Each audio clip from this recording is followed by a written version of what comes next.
Madam ഇപ്പൊ എനിക്ക് തോന്നുന്നു ഒരു 9-10 വർഷത്തിലേറെയായി നമ്മൾ കണ്ടിട്ട്. തീർച്ചയായിട്ടും അന്ന് ഞാൻ ആ സുരക്ഷയുടെ മുണ്ടുപറമ്പ് ബൈപ്പാസിലുള്ള ഇന്റർവ്യൂ ഹാളിലേക്ക് വന്ന ഒരു ഓർമ്മ എനിക്കുണ്ട്.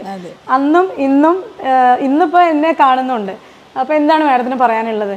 നമ്മൾ എനർജി ഉള്ള ആൾക്കാരെ കണ്ടെത്തുക എന്ന് പറയുന്നത് വളരെ റെയറായിട്ടുള്ള കാര്യമാണ്.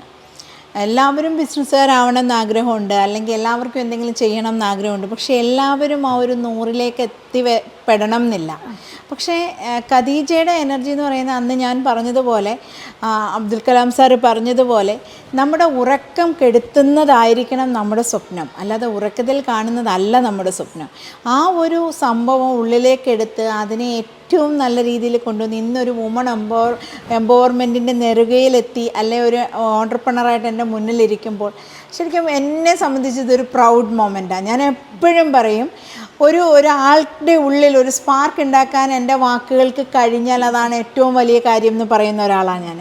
അങ്ങനെ ഒരാളെ എൻ്റെ ലൈഫിൽ, അല്ലെങ്കിൽ ഞാൻ കൊടുത്ത ഒരു ചെറിയ തിരിയിൽ നിന്നും അതിനെ ഇത്രയും വലിയൊരു ദീപസ്തംഭമാക്കി മാറ്റി ഒരു വലിയ രീതിയിൽ താനൂർ തൊട്ട് അല്ലെ മലപ്പുറത്ത് എവിടെയും ഡിലീഷ്യ, അല്ലെങ്കിൽ ഇപ്പം എനിക്ക് തോന്നുന്നു കേരളത്തിൽ വരെ ആൾക്കാർ ഇപ്പോൾ പറഞ്ഞു തുടങ്ങിയിട്ടുണ്ട് ഈ ഒരു കേക്കിൻ്റെ. കാരണം ഒരു ലൈവ് കേക്ക് എന്ന് പറയുന്ന ഒരു കോൺസെപ്റ്റ് കൊണ്ടുവന്നു ഒക്കെ. കാരണം ഞാൻ അതിൻ്റെ കൂടെ ഒരു കാര്യം ചേർക്കുന്നത് എന്താണെന്ന് വെച്ചാൽ, വിജയികൾ എപ്പോഴും ഞാൻ അന്ന് തൊട്ടേ പറയാറുണ്ട്, വ്യത്യസ്തമായി കാര്യങ്ങൾ ചെയ്യുന്നവരാണ്. ശിവകേര സാർ പറഞ്ഞതുപോലെ വിജയികൾ എപ്പോഴും വ്യത്യസ്തമായി കാര്യങ്ങൾ ചെയ്യുന്നവരാണ്. അപ്പോൾ വ്യത്യസ്തമായി എല്ലാവരും കേക്ക് നിർമ്മിക്കും, അതിനെ ഒരു ലൈവ് ഷോപ്പിലേക്ക് കൊണ്ടുവന്ന് വളരെ വ്യത്യസ്തമായ ഒരു കോൺസെപ്റ്റ് കൊണ്ടുവന്നു.